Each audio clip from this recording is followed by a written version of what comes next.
As if there were a team of experts discussing the perfect speed for dating, Sister-Wives star Christine Brown rushes things with David. But after this most recent occurrence, it finally occurred to me, has anyone given much thought to David's admission that he had been unhappy for a while before he sobbed and said that he was at least happy? Yes, that was a powerful blow. As it happens, I had never given their relationship much thought from his perspective. Consider it. After losing his wife about 8 years ago, David apparently dated a few different people but never found a compatible partner. He probably just gave up after a while. He's 59, almost 60, which isn't exactly the ideal age for dating apps. And since the average life expectancy for men in the US is about 74 or 75, it's not like he has endless time. Christine seemed to rekindle his happiness after a long, dark period, and his eagerness to commit quickly makes perfect sense after everything he's been through. They're in limbo now. Why squander time as well?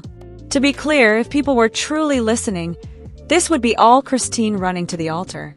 In order to make things official, David was the one who was fully committed to the location and ring search. Why wait? Considering his age and history, he isn't exactly naive when it comes to commitment or loss. He had previously raised 8 children alone after losing his wife to suicide. Life has made it obvious to him. Avoid overanalyzing bliss. Simply take it. Yes, I will most likely lose this vote, but many Christinas are in a hurry. Chatter is blatantly misogynistic. Yes, it may seem quick, but if you ask me, the criticisms seem very Kody-like. David looks really happy to have this strong, vivacious woman by his side, and nobody is trying to coerce him. Here, Christine isn't playing tricks. She might be saying, "Here's my baggage. Accept it or reject it." He's carrying a lot of baggage, and while I do think they're going quickly, that's not my life. Even while lying on the floor on a date, David revealed that. The very following day, he told Christine that he could marry her. It's not like a man is being pulled to the altar against his will. Let's not waste another second, they both say. And who is to blame?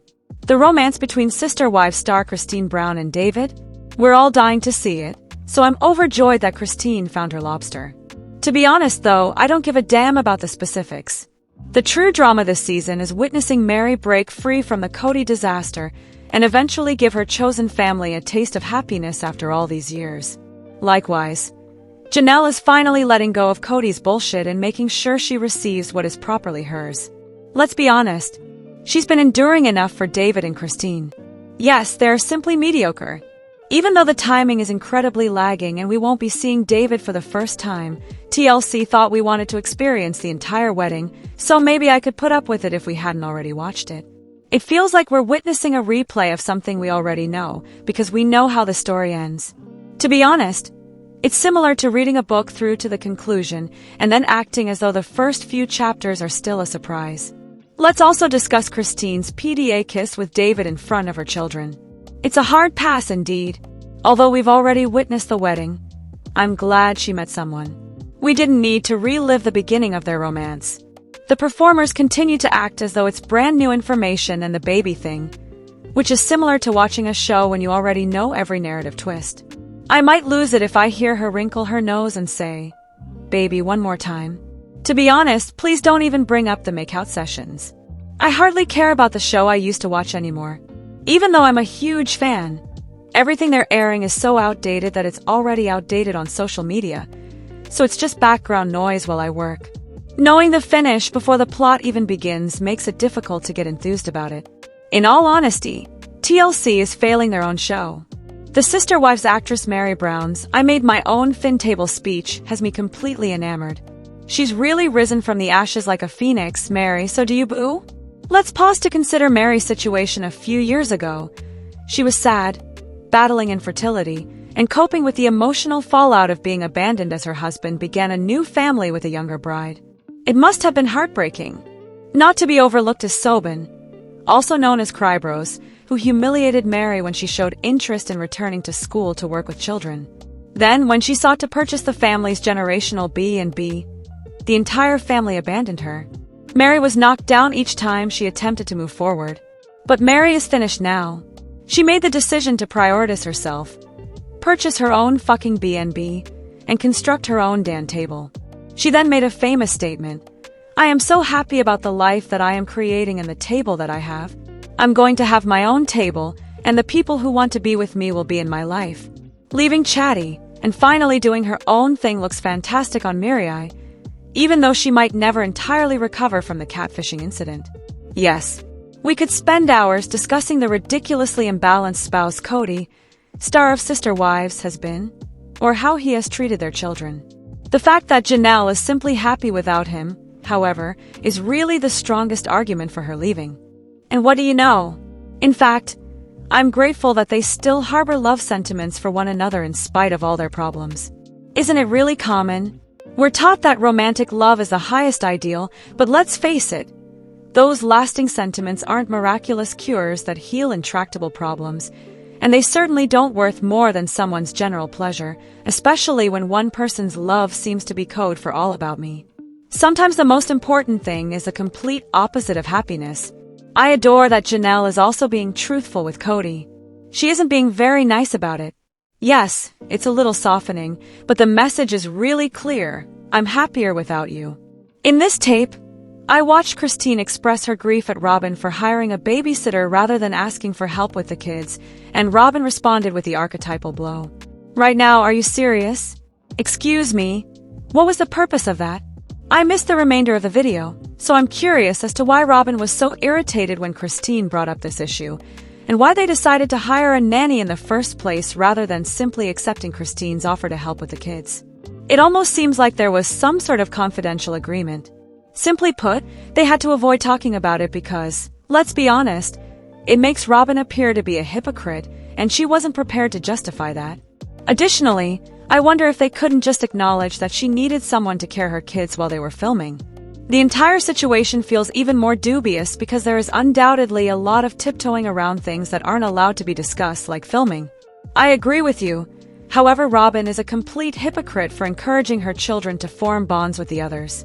These behind-the-scenes filming regulations make it obvious that there are some topics they are unwilling to discuss. I'm pretty sure now that Kody actually reimbursed Christine for that one. Later that evening, Robyn and he undoubtedly had a pleasant conversation, and Christine was likely given the silent treatment to keep her in line. That's how Robyn has always kept the original three in check. And really, after that, Christine didn't say much about Robyn, did she?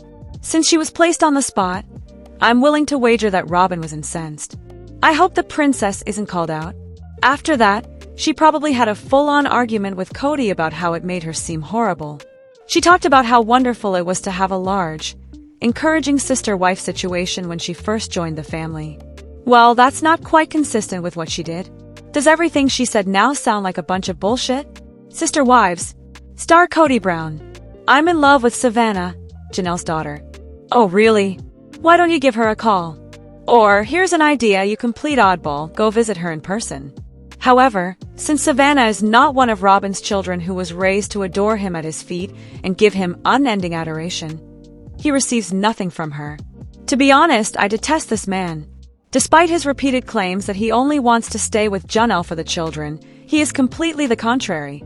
It feels like he's putting his foot in Janelle's mouth as a strange, manipulative power play to conclude their meeting by claiming he can't see Savannah because Janelle forced him out, as Janelle primarily regarded him as a father to her kids. Last season's classic Kody even blamed Janelle's expulsion from him for his lack of time with Savannah, acting as though it was her fault. All of it is merely bait. It's frustrating that the man is such a superb manipulator. Kody Brown, the star of Sister Wives, is probably the most devastated about Janelle leaving. Losing her was the last straw that truly got to him. He was undoubtedly shaken by Christine's departure because it was the first time he had ever realized one of his wives could truly quit. But to be honest, that was more of an insult to his pride than anything else. Though it feels different, he may not have had the romantic connection he believes he has with Robyn, but there's no doubting they were good friends. He's still raving about Christine to anybody who will listen, most likely because he can't stomach the fact that she would beat him at his own game with Janelle. Janelle was consistently dependable, devoted, and let's face it, tolerated him for longer than anybody else could have. He may still see himself as the head of the family, but without Janelle, the glue that kept a lot of it together is gone. While Christine's departure broke his confidence, Janelle's departure seemed like it broke his foundation. Ultimately, Losing Janelle made him realize that the entire empire he had constructed would fall apart, but losing Christine made him feel less proud. Really, Robyn, please stop acting like you're crying. The audience is being insulted by how phony and stale it is becoming. Your innocent saint routine isn't fooling anyone. There's a lot of overacting going on, but no real tears, and it's embarrassing at this point. Have you recently seen her face? You genuinely believe we're buying it too. She seems to be caught in a scowl all the time, as though her entire personality is now depressed and unhappy. She seems to be pretending to be a martyr. I feel like every time Kody makes a decision and they don't like it, I get blamed, Robyn added, describing the most recent episode as unsettling to watch. Guess what though? Yes, Robyn, you too are held accountable as your choices have an impact. When Kody's other 15 kids needed him, you made him miss them. Hello, Robyn. You are directly responsible for a lot of this dysfunction, including Isabel's surgery and the coronavirus mess that made everyone sick because you hired a nanny without considering the consequences. However, Kody is somehow pulling the strings behind the scenes, pretending that it's not all you. It's pitiful, and to be honest, your acting is so awful that it's hilarious. I can't even begin to think what it must be like for one of his adult children to watch Sister Wives star Kody Brown look like a complete mess on national television. In addition to his petty, immature, and simply unpleasant behavior, which the audience witness, these children must share DNA with him. Even so, how do you handle that? Every time he opens his mouth, they must be flinching. To be honest, when he goes all Kody on the show, I think they simply want to hide away. Not to mention the additional anguish of witnessing him leave your mothers for Robyn, who is, in his opinion, the Dowdy's sacred cow. The entire scenario only exacerbates the situation. You can only imagine the emotional toll of having to claim this man as your father at this time. All I want is for Kody to stop talking. We've heard it everything. He has made it quite evident that he is a reprehensible, self-centered jerk. The others have simply moved on. I believe I've finished watching Sister Wives as well. I've made the decision to avoid as much of the negativity and toxicity that have been prevalent in the world lately as possible. One of the things I decided to stop doing was watching Sister Wives. I haven't even finished the first episode yet. To be honest, I feel that by viewing it, I'm adding to the poisonous dynamic as a whole. Furthermore, by paying attention, I'm only enriching Robyn and Kody. At this time, I would much prefer see Mary and Janelle than see toxic males and their destructive relationships. Have most of us had enough? I would be here for that. It seems like a waste of energy to do anything else. If viewing Sister Wives helps you discover inner peace, then excellent. I'm all for finding whatever makes you feel more at ease. If not, at least you tried, and to be honest, you can always come here to catch up. Even though I didn't watch much last season, I continue to check in on this sub every day. Even when I'm not watching the show, I enjoy reading the posts of some of the folks here because they are entertaining. Puddle Monkey's puppet Suki was completely overshadowed by Kate Casey to start. Kate does offer some really good questions in that interview, but my goodness, Janelle has let me down more than ever before. The way she responded to those inquiries, particularly the ones about Robyn and the Flagstaff mansion, simply astounds me. Janelle actually justified Robyn's acquisition of the mansion by claiming that it was necessary for her, even though she was content to live in the RV. She then went on to explain Robyn's lack of employment by claiming that Robyn was employed by the show and required the nanny. Come on, I cringe because it seemed like Janelle was going out of her way to defend everything Robyn did. However, after listening to this interview, I don't feel like Janelle has discovered her power at all. Kate Casey repeatedly emphasized that as viewers, we've seen these ladies struggle and hope they find their independence and power, and we've been thrilled to see Janelle walk into her own. It appears that they have all been lying to one another and covering up for the program. They have been totally transformed by the money they have earned from Sister Wives. All of a sudden, they are traveling, dining out, and engaging in activities they had never done before the show. And Kody, let's not even talk about his enigmatic sales position. How come they can't just tell us what he sells? And why won't Janelle acknowledge that Kody was a bad father all along, not just recently, or that the entire relocation to Flagstaff was for Dayton? To be honest, Kody's tantrums about a pig roast, his children's lack of access to necessary medical treatment due to the coronavirus, his complaints over receiving a laptop for his birthday, and his pretended listening to Peckle's Canon in D while working out are really annoying. It's all absurd. They have been living in a delusion, claiming that their family life and religion are somehow offering them serenity, but in truth, it's all smoke and mirrors. I'm getting tired of the lies, which is disappointing. My feelings were validated when I watched that interview. They have all made up a lot of things for the play, including lying and covering for one another. I must admit that I'm a little relieved that Janelle conducted the interview independently rather than having Christine interrupt her every 5 seconds. Janelle, however, dodged every question after listening to it for so long. And half of her responses were, "I don't know, at least Christine gives us some actual tea," even if it's a little messy. Additionally, I believe Janelle lets Christine take the initiative because she dislikes being the center of attention. I wouldn't be shocked if Kody offered her a bribe of some sort, such as a fantastic online bargain or a purchase of her property. Who knows?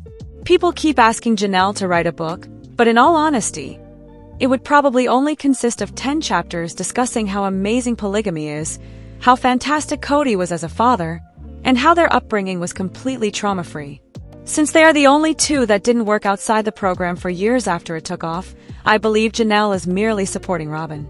She also depended on other family members to help with her children. Thus, it would be hypocritical of her to complain about them. To be honest, it's all becoming so cliched and exhausting. Since Christine even shared photos of them all dining together at a restaurant, I'm curious to know Kody's thoughts on David's increased visits to Maddie in North Carolina compared to last year. Maddie must have been hurt, especially when she sobbed when discussing David during Christine's wedding. Seeing him play such a significant role in her children's life must have been very painful, especially in light of the fact that her own father was involved. Neither has Kody made any attempt to connect with his grandchildren or to be involved in her life. Honestly, it's embarrassing to see Kody gradually lose his mind every week on screen. Simply said, he appears to be less of a guy. After losing his child, you would think he would have been more inclined to try to mend his connections with his other children and make amends, but instead he just comes across as more aloof. Seeing how little he seems to care about being a father is painful, especially in light of such a significant loss. I apologize, but I find it annoying that some individuals who used to support Christine are now so willing to pass judgment on her. There are lots of other places if all you want to do is criticize. Check out the M.A.G. and forums, perhaps. However, in all honesty, I don't believe Christine is acting in a childlike manner. Standing up for yourself is not childish, especially after experiencing financial and emotional abuse. Being in love and pretending to be in love is also not childish. At the same time, people should just leave her alone. I can see that it's possible to have high hopes for Christine while also acknowledging that she occasionally acts recklessly, especially when it comes to her true feelings. I genuinely want her to succeed, but it's obvious that she still has room to grow. After only 6 weeks, no one really knows someone. Although I want the best life for Christine, I also wish she would be a little more considerate and see that really critiquing someone does not imply that you do not care for them or wish them well. Actually, I believe the opposite. I sincerely hope she takes the time to mature and responsibly build her connection with David and her children, because I want her to have a great life. There is more to the world than meets the eye. Kody's capacity to project his own problems onto others is almost astounding in its transparency. And we don't have to think someone is flawless to support them. We also don't have to agree with everything they do. Indeed, has anyone else observed that each and every charge he makes appears to be a direct mirror of his own guilt or innermost thoughts? It seems as though he is unaware of how blatantly transparent betrayal and loyalty are. For instance, Kody is quick to blame everyone around him for abandoning him and being disloyal, yet in fact, it was he who abandoned his own family entirely in favor of Robyn. The pot calling the kettle black is a great example. Then there is the instance in which Janelle informs Kody that Robyn tipped off behind her back. She also says she feels like Robyn is a family's holy cow. In response, Kody charges Janelle with being a victim. Excuse me, but that's exactly what Robyn does every single day. Not to mention the land situation. Kody is blatantly neurotic, claiming that Janelle will stop at nothing to defraud me and that she fears I will attempt to do the same to her. We are all aware of the unequal land distribution and Kody's refusal to buy Janelle out. He is undoubtedly the one out there attempting to defraud others. To be honest, this man is as clear as glass. I can't wait for Janelle to experience that spiritual liberation. It feels like the ideal time now that Mary has formally received hers, and we know the church they attend is accepting. In addition, I'm virtually pleading with Janelle to do that since she mentioned it in passing in the previous episode. She has the final say, of course, and I'll support her in whatever way she chooses. But really, what a reality check it would be to have Kody receive that call from the church informing him that they are allowing his wife to move on and find better things. I'm completely over Kody now. To be honest, it's not even amusing.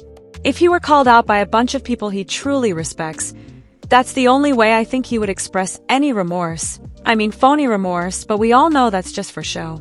Given everything Janelle has been through, including the loss of her kid, and the way she retains her faith, I firmly believe it will happen soon.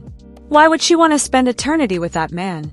Actually, if you pay great attention to those scenes, Kody appears to be acting composed.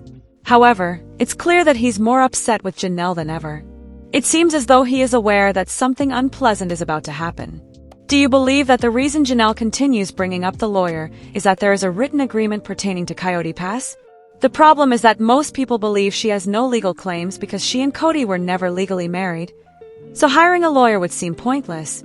However, if they do have a formal agreement or written contract regarding Coyote Pass, then things could get complicated for Kody. Janelle has the right to sue him for breach of contract if he fails to fulfill his end of the bargain.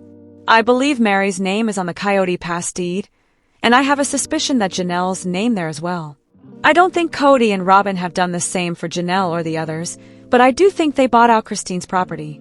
If so, there is unquestionably evidence to support it. Janelle's attorney makes threats. It may have more to do with the land than marriage.